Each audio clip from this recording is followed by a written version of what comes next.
დონალდ ბისეტი, სენტ პანკრასი და კინგს კროსი. თარგმნა რევაზ ინანიშვილმა. ლონდონში ერთ მოედანზე ორი სადგური იდგა. ერთს სენტ პანკრასი ერქვა, მეორეს კინგს კროსი.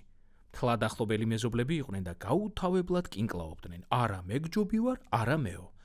ჩემს ბაქნებთან მარტო ორთქლმავლები კი არა, თბომავლებიც ჩერდებიან ხოლმე.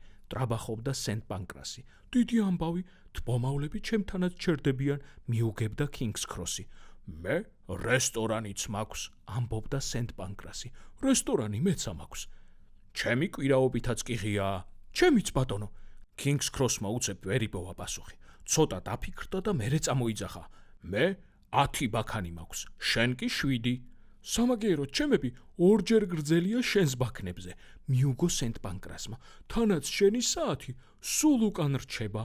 კინგს კროსის საათს სიბრაზის ცეცხლი წაეკიდა და ისე გარეკა, რომ ცოტა ხანში უკვე სენტ პანკრასის საათი ჩამორჩა უკან. სენტ პანკრასის საათმა რომ ეს დაინახა, მეზობელმა რად გამასწროსო, ისიც გაცხარდა. გარეკა და გარეკა. კინგს კროსის საათი ხომ უკან აღარ დაიხევდა, ახლა ის დააწვა უფრო გამეტებით. ნახეს მატარებლებმა ეს და ისინიც თავპირის მტრევით გაქანდნენ, რომ არ დაგვიანებოდათ.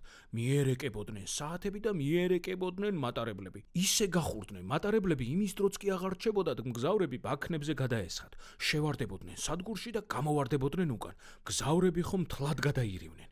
იქნევდნენ ქოლგებს ფანჯრებიდან და ყვიროდნენ გაჩერდით, გაჩერდით, მაგრამ მატარებლები თავისას განაგრძობდნენ. არ შეგვიძლია, იძახდნენ ისინი, რომ გავჩერდეთ და გვაგვიანდება, აგერ საათს შეხედეთ. სიმართლე იყო. საათები ისე მიერეკებოდნენ, რომ ჯერ დილა რიგიანად არ ეჩვენებინათ, უკვე საღამოს აჩვენებდნენ. მზეც კი საგონებელში ჩავარდა.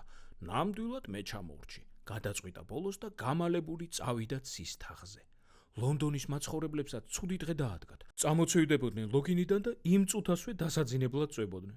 თვალს ძლივს მოხუჭავდნენ და ისევ ფეხზე იყვნენ და სამუშაოზე მიიჩქაროდნენ. ბავშვები ხომ სულ სკოლის გზაზე იყვნენ. ვერ მოასწრებდნენ პასუხს 2x2 რომ 4-ია და ისევ შინისკენ გარბოდნენ. ბოლოს და ბოლოს ლონდონის ლორდ მერმა დედოფალს მოახსენა.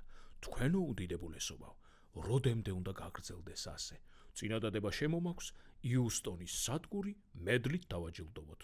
მაშინ ეს ჩვენი სადგურები შურით აღივსებიან და კინკლაობას შეწყვეტენ. უმშვენიერესი იდეაა, თქვა დედოფალმა. დაი, იგი გამობრძანდა ბუკინგემის სასახლიდან, ლორდ მერის, ცხენოსანი გვარდიის და გვარდიული სასულე ორკესტრის თანხლებით.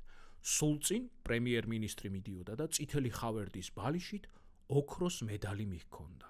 როცა დედოფლის კორტეჟი კინგს კროსს მიუახლოვდა, სადგურებმა კამათი შეწყვიტეს და დედოფალს მიაჩერდნენ. ამას რას ხედავ, სენტ პანკრას? წამოიძახა კინგს კროსმა. შეხედე ერთი. ხედავ, მიუგო სენტ პანკრასმა.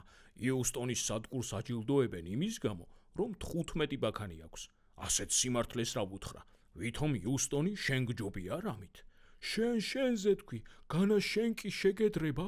თქვა კინგს კროსმა. სენტ პანკრასი გაოცდა. მერე იფიქრა ჩხუბს ისევ მშვიდობას ჯობია, როგორიც არ უნდა იყოს ისო და კინგს კროსს მიმართა. შევრიგდეთ, კინგს კროს. შევრიგდეთ, მიუგო კინგს კროსმა. სადგურები შერიგდნენ და ის დღეა და ის დღე აღარ წაკინკლავებულან. მათი საათებიც აღარსად მიიჩქარიან.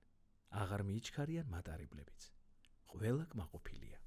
თქვენ დიდად ჭკვიანი კაცი ხართ, ლორდ მერო, ბრძანა დედოფალმა. დიდად გმადლობთ, თქვენო უდიდებულესობავ, მიუგო ლორდ მერმა.